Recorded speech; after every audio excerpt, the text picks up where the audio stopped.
Hello and welcome to the Heads and Volleys podcast with me, Lee Dunn. This episode is another excerpt with Coach Hazen Sewell from San Francisco Youth Soccer. She and I spoke early on during quarantine and talked about her approach to the season and to her experience and what that has set her up for working with her own children. And as I'm sure many youth soccer coaches have the same experience of working with their own children. And hers is super unique too, given her own background in soccer and her own ideas of what she wants to do for her players and give them the same experience that she has and the love for the game that she's developed and is now imparting on her players, and not only her children, but also the players that she coaches. Enjoy this one with Coach Hazen Sewell. Well, I am the head coach for Lucas's team, so 6th grade boys. I'm the assistant coach for Ellie's team, which is 3rd grade girls. I've been coaching Lucas's team, I think, since the fall of 2016. And prior to that, I had not coached at all. I did play soccer as a kid, like through high school, but never, I played in college, like intramural. Okay. So not for a college team, just for fun with my dorm mates. So I had that background, and I still love playing soccer. But I definitely don't have like the skill set that some of the other coaches do, just in terms of training and experience and that kind of thing. But I do love it. And I think that's what I bring to the table. And got into it because the kids, that's how you ended up as the coach? Yes, I would say I definitely got into it because that way they could play soccer. Because if I didn't do it, nobody else was stepping up to the plate. So if nothing else, they've been, had a team since then and kept playing. So then, as your experience, what have you taken from that first season to now? And is there something that you would recommend or give someone advice on in terms of taking on a team for the first time? Oh gosh, learning experience. Yeah, I would say the first. I don't remember how many seasons. The first between 1, 2, and 3 seasons with them were really hard for me. The first season I was like, I'm not cut out for this. This is too hard. They don't pay attention. They never listen. I can't keep them under control. And I was doing it solo. I had nobody else was even assisting or even just helping. So I would say the biggest thing that I took away from that is that it's way easier if you have more than one person. Just in terms of, even if they're just there to corral the kids. Mm-hmm. But I feel like I've done a lot of growing since then, just in terms of my expectations of what I expect from them and what I expect from myself. I feel like so I've known some of these kids since they were in kindergarten. And so I think first, I've always been Lucas's mom first, and like transitioning into being not just Lucas's mom, but being coach was hard for them to kind of make that distinction. Right. And so I'm still like just Lucas's mom, but I also happen to be the coach. So I think that in terms of my expectations of them, I sort of was like, when we're sitting together, can you not just like sit still and listen? And they can't. Like I'm learning that they just can't. My team can't. I don't know if, all 6th grade boys, whatever. They can't. And so I have to like be flexible and be like, okay, that's fine. If you need to stand up and move around when I'm talking, that's fine. I just want to try to feel like you're actually listening to me. And sometimes they surprise me. Sometimes I'll be like, hey, what did I just say? And like, they repeat it back to me. I'm like, oh, okay, you actually are listening, even though you're not making eye contact. You're not even like, like you're hitting your neighbor and you're pulling the grass. So I feel like my expectations in that sense have changed since that first season. Say to coaches when we run our coach education too, that the kids are running around and not listening to you, then unfortunately sometimes for a coach it's your fault. And this was something that I learned a lot when I get my teams together. When I first had them years ago, I'd have them and I'd say, right, we're going to do this, we're going to do this, and what about this, and what about that? And I notice now, and especially in reflection, I look at it, I'm like, kids didn't care, they just wanted to play.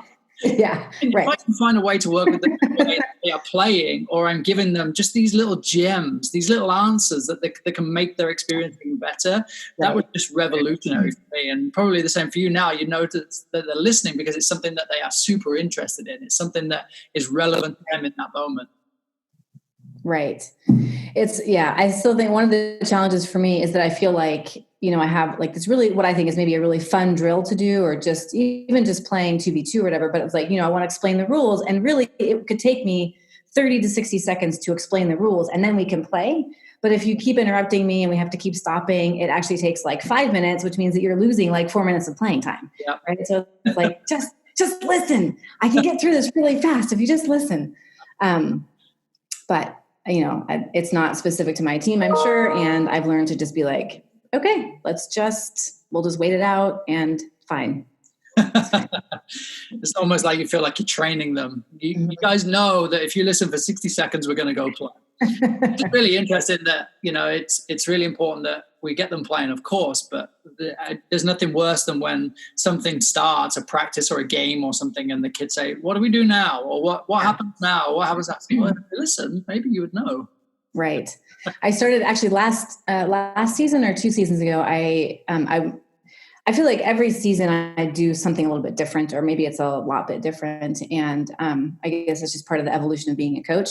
And I think it was last season where I started, I don't know if you have kids, but in most classrooms, the kids will walk in and they'll have a do now. So it's like the teacher doesn't have to tell you what to do. You just walk in, you find your seat, and you do whatever is listed as the do now. And so I started doing that. I took this little whiteboard that I had, and I said, this is your warm up, and here are the 5 to 8 things that I want you to do. And that way, as they straggle in, I don't have to keep saying the same thing over and over again. And it gave me a chance to talk with my assistant coaches whenever they showed up, to have like 5 minutes of uninterrupted time to be like, here's what the plan is for today. And I don't have to keep fielding questions. Coach Hazen, what do we do next? What do we do next? It's like, just go look at the whiteboard. It's right there. It's all written down for you. And it was actually like it was really great, actually, I have to say, because they would just come in and just take care of it themselves. Yeah. So let me ask you, how do you approach a season? So what were your thoughts in February, March, before we really got going, knowing that we could have maybe had a season? But do you have like a season approach? Do you have individual goals, team goals? How do you set out for the season? Yeah, I usually, at every game I take notes. And so usually what I'll do in the beginning of a season is just think back to what we worked on last season, what we still need to work on. I'll look at my game notes and kind of make, I feel like some seasons I've actually made a plan and like written it out and had it week by week. And some seasons I've just sort of winged it, whatever. Winging it. But I usually have at least, I always have a plan for practice on what to work on, but I would say for a season, I'm generally thinking about it the month ahead of time. And I have a wide variety of skill sets on my team. And so I feel like a lot of what I'm doing is still kind of basic. Like don't toe punch the ball. Let's try to work on both feet. Here's how to do a throw in. So a lot of it is still kind of basic. So it's not like I'm not coming up with these elaborate plays, but rather just trying to focus on some of the technical skills. And I do also take into consideration how many practices and what fields we have, like what the space is, how many players I'm expecting at any given practice. Because now that they're in 6th grade, a lot of them had, multiple after school commitments. And so how many players I have is a consideration. But this team I've been with there've been some changes in who's on the team, but for the most part, like a good chunk of the team has been consistent since I started with them. And so it's easier for me to think back and think, what did we work on last season? What's not working? What needs to change? What is working? What should we work on this season? So this season I had a theme for every week. So every week we were going to work on the same theme with different activities, for our 2 practices. Okay. But that didn't happen. Or you can use it next season. So then you, how do I guess, do you involve the players in that? Do they ever give you feedback or opinion, or is this kind of you saying, this is what I'm seeing, this is what we're going to work on? I would say a little bit of both. I have, for a couple of seasons now, had a little gathering before the season started to chat with them and get them jazzed for the season. And I think, like I've tried to engage them and say, hey, like I've tried to make it anonymous. What do you want to work on this season? Here's a jar, write it on a piece of paper and stick it in the jar. I haven't had a lot of luck with that. But my idea was I didn't want anyone to feel embarrassed if they said, I don't know what offsides means.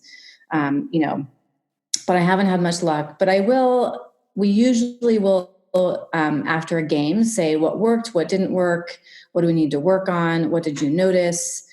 So I asked them those things both at halftime and after the game, but not so much at practice. But I guess it's just sort of like an ongoing conversation with them. But that's a good question. I should think about how I'm engaging them with that question. Now, do you set them homework? Is there any expectation on them as soccer players outside of soccer? So you talk about the idea of them kind of coming and still needing to work on some of the fundamentals or some of the technical training. Right. Do you ever give them tasks like that? I know this is something that we're dealing with the current situation, but something that may be going into the fall season and beyond. Not consistently, no. And I think part of it is that I'm not sure how much participation I would get in something like that. Like just thinking about my own kid, it's hard for him to do that. So I'm not sure that these players would do that, but to be honest, I haven't actually really tried it consistently. Yeah, it's a conversation I had the other day where the idea of if they come to practice, we can teach them the why, because away from practice, they're working on the how.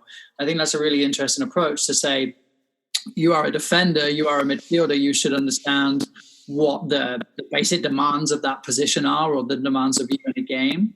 But then also being able to say, I know how to play that position. So I know how to pass forward. I know how to dribble if I'm a forward and things like that. So that then you can do the game, you can play a 4v4 or 5v5 or any sort of situation like that. But you're able to say, you guys are the defenders in this, you know what's expected of you, you know how to do it. And we can kind of work a little bit more as a team on why, which takes a lot of work, I think. And that's something that if we are super planned and we don't have a season fall short on us, then maybe we can get 2 months of planning in, but it definitely takes a lot of work, that's for sure.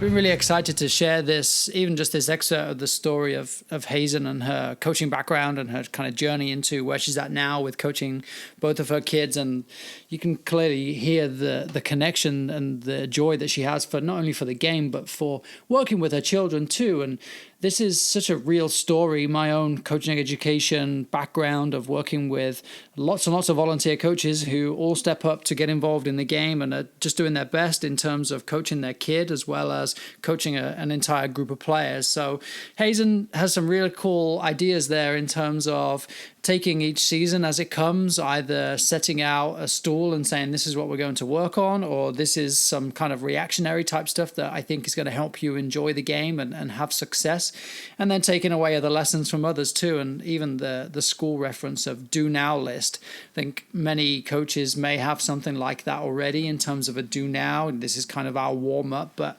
even just going as far as saying this is a consistent thing for us. Every time you come to practice, this is what we do. And she takes real good consideration in terms of even knowing the field that she's practicing on and the amount of time that she has with the players and there are other commitments, as she said, with her son Lucas getting older now too, heading into 7th grade, and really kind of paying attention to the commitments of the players and just making it as fun and engaging as possible. So Hazen's been brilliant for San Francisco Youth Soccer, and I want to thank her for everything that she's done and continues to do for her players and for the game of soccer. More coming from Heads and Volleys. Again, as always, follow me at LeeDunneSoccer, and more, the full story from Hazen is going to be on sfyouthsoccer.com.